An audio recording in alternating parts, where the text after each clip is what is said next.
The U.S. sent 31 refurbished M1A1 Abrams main battle tanks to Ukraine for its war against Russia in September 2023, with the first of them reportedly deployed in February 2024.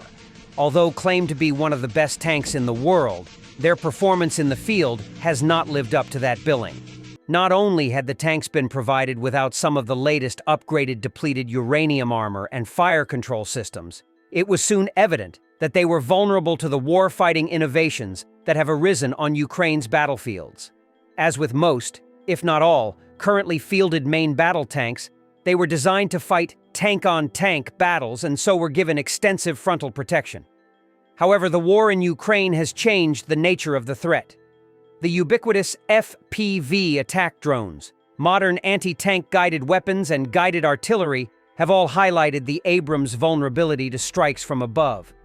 All but one of the tanks lost in Ukraine resulted from drone or other strikes from above and to the rear.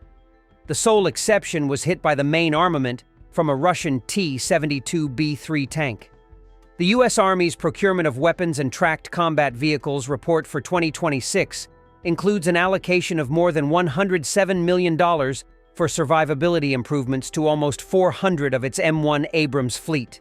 This includes stealth-enhancing paint, belly protection against improvised explosive devices and mines, laser attack warning receivers, and top attack protection.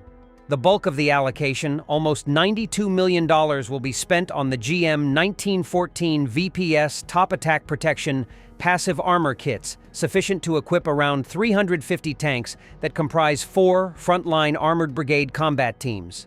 This is a passive add-on armor designed to supplement overhead protection to the crew compartment and hatches from shaped charge and explosively formed projectiles, and is listed as the first step to equipping all current and future combat vehicles with the capability. The Ukrainian armed forces have attempted to increase the protection from top attack of many of the Western tanks, including the M1 Abrams, provided to them since the start of Russia's 2022 full-scale invasion, fitting the tanks with cope cages, explosive reactive armor, and belly protection. This worked for some, such as the German-manufactured Leopard 1 and 2 MBT, but has done little to reduce the losses of its Abrams. Of the U.S. Army's current holdings of around 4,650 M1 Abrams main battle tanks, 2,640 are held in operational units, of which 2,100 have been upgraded to the latest M1A2, SEP-V2, and SEP-V3 standards with the balance of operational vehicles, and the 2,000 or so held in storage remaining at the original M1A1 specification. In Dagestan, particularly in Makhachkala, a new wave of covert mobilization has begun. According to the partisan movement Atesh, reports that Russian security forces are massively checking documents on the streets and detaining young men. According to local residents, mobile patrols are operating in the city. Under the pretext of the summer draft, raids are being carried out during which young men without deferments are immediately taken to military enlistment offices. In some cases, detainees are not even informed of the reasons. They are literally shoved into minibuses and sent to collection points. One eyewitness said that his acquaintance was sent to service just a few days after being detained. According to Atesh, such mobilization indicates a critical shortage of personnel in the Russian army. After significant losses in offensive operations of 2024 to 2025, the command is trying to urgently replenish the ranks. At the same time, the priority is the national republics, particularly Dagestan, where the population is viewed as expendable material. Partisans recorded facts of systematic pressure on representatives of non-Russian nationalities at the military enlistment office in St. Petersburg, Russia. According to ATESH, it is about systematic pressure on citizens at the recruitment center on Sizova Avenue. There, military enlistment office staff treat representatives of non-Russian nationalities with particular brutality. Primarily Dagestanis, Buryats, Tuvans, and Uzbeks who reside in St. Petersburg. Special Operations Forces thwarted an enemy reconnaissance group's attempted breakthrough. One soldier was taken prisoner. Operators of the 6th Ranger Regiment of the Special Operations Forces successfully carried out an ambush on the enemy near the state border with Russia. In the northeastern Slobozhansky direction, Ukrainian special forces detected and neutralized an enemy reconnaissance group attempting to infiltrate Ukrainian territory. All enemy combatants were eliminated during the battle, except for one Russian serviceman who was taken prisoner. The captured soldier has already expressed gratitude to the Ukrainian troops for sparing his life. This successful raid by the Special Forces once again confirms the high level of professionalism and effectiveness of Ukrainian Special Forces in defending the country's borders.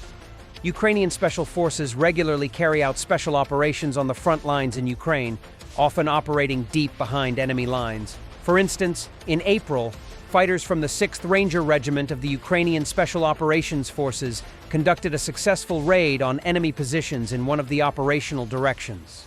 They managed to expand the prisoner exchange pool. And in March, Special Forces fighters captured 9 Russian soldiers near Pokrovsk following a successful operation that involved blowing up an industrial building where the Russian troops were hiding. The Special Forces provided medical assistance to the wounded prisoners.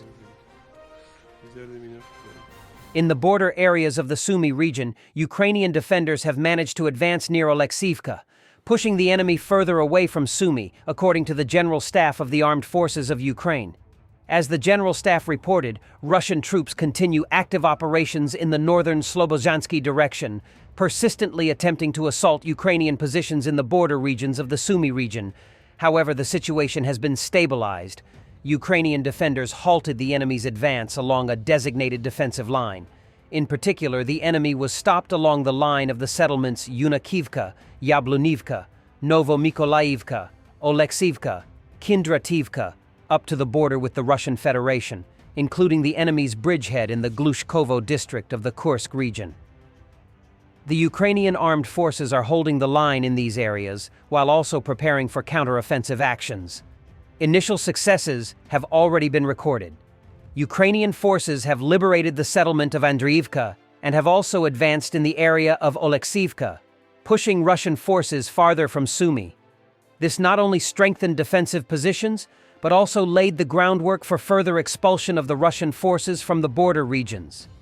According to the General Staff, Russia has deployed its most well-trained units to the northern Slobozhansky direction, including naval infantry, airborne assault, and motorized rifle brigades.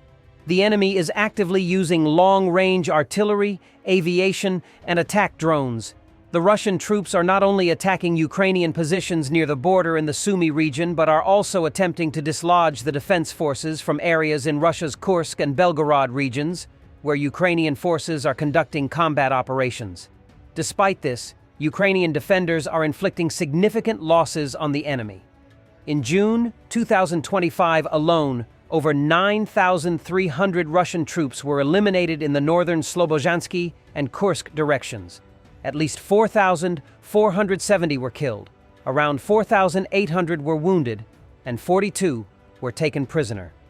In June, 423 units of Russian military equipment were also destroyed, including 6 tanks, 20 armored vehicles, 89 artillery systems, and MLRS, and 3 air defense systems. Ukrainian defense forces are striking enemy targets up to 100 kilometers deep, including inside Russian territory.